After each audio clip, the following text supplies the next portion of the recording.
Hey there, everybody. Welcome to our latest Big Brother Canada 9 exit interview. We are going to be talking to Tina within this video, and here are some of her thoughts following the eviction. What a weird week this was. You're up against Kiefer on the block. Just give her to Kiefer. I'm just going to say that right here, right now. Oh, shocking that Yeah. they actually sat down, had the hard conversation with him, and then backpedaled right on that. I mean, like it's crazy. Yeah, let's keep the person who's won multiple competitions and get rid of the person who's won nothing because she was allied with Tara, who, yes, I understand Tara's the new HOH now, but at the time, she had only won one veto so far this season. Yeah, Kiefer is in such a good spot to just win this whole thing. I don't know why they wouldn't take the shot while they have it. It is getting close to the end of the game. No, he's totally, he is that guy who just, he goes to the final two, he has his story, he has his comp wins. Yep. They will give him the win for whatever the reasoning that they have may be if Yeah. he is there. Yep.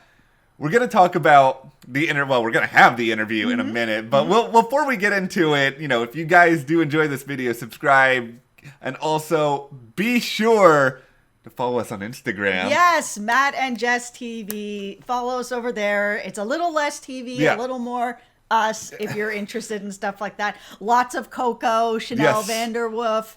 Yeah. There you go. She was happy to be in the video here. Yeah. She was lying down the whole time we were talking to Tina. But, okay.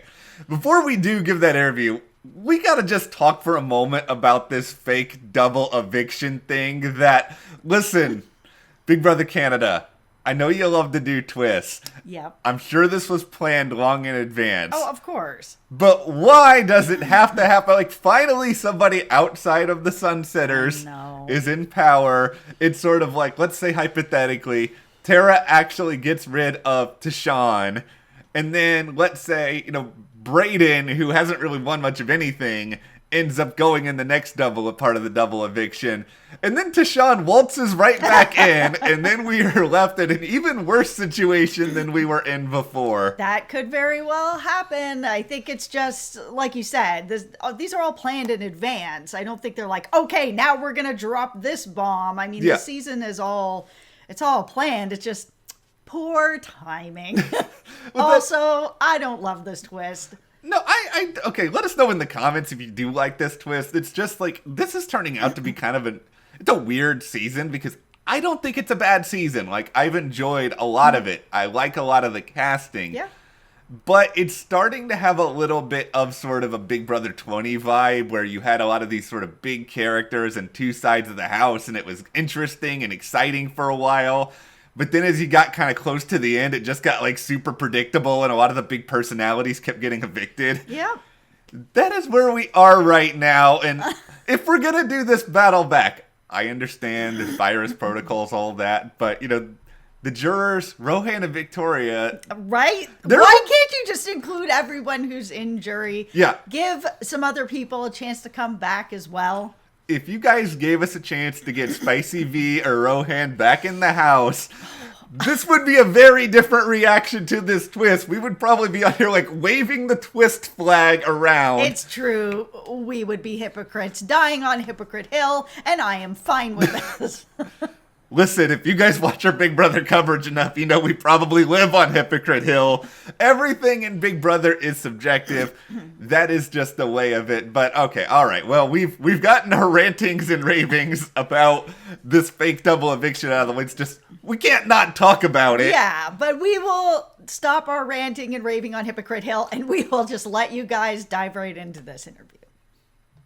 Okay, let's dive right in. Okay, so my first question is, looking back, do you regret distancing yourself from the Sunsetters as much as you did?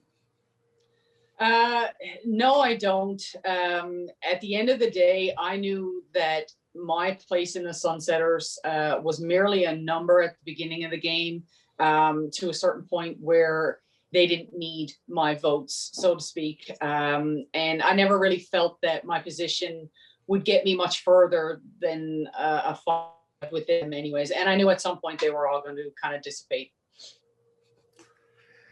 If Brayden had been nominated instead of Kiefer, do you think you'd still be in the house? No, I think I would probably still get evicted. My relationship with Kiefer and Tara was so strong that they knew Kiefer would never put me up. Tara would never put me up, which means I'm the middle person in that trio. So if you eliminate that middle person, then, you know, you're creating that separation between those two people. So do you think then that being so close to Tara had an effect on your eviction? Being close to both Kiefer and Tara definitely had an effect on the eviction for sure. Yeah. But, you know, I would never trade it. Why do you think Kiefer was saved over you? I believe that Kiefer made a final 2 with Jed and a final 3 with Beth. And for Beth's game, because Kiefer, you know, has won several competitions, I believe that she felt that he could potentially take her further along in the game by winning more competitions. Is there anything else you think you could have done to stay?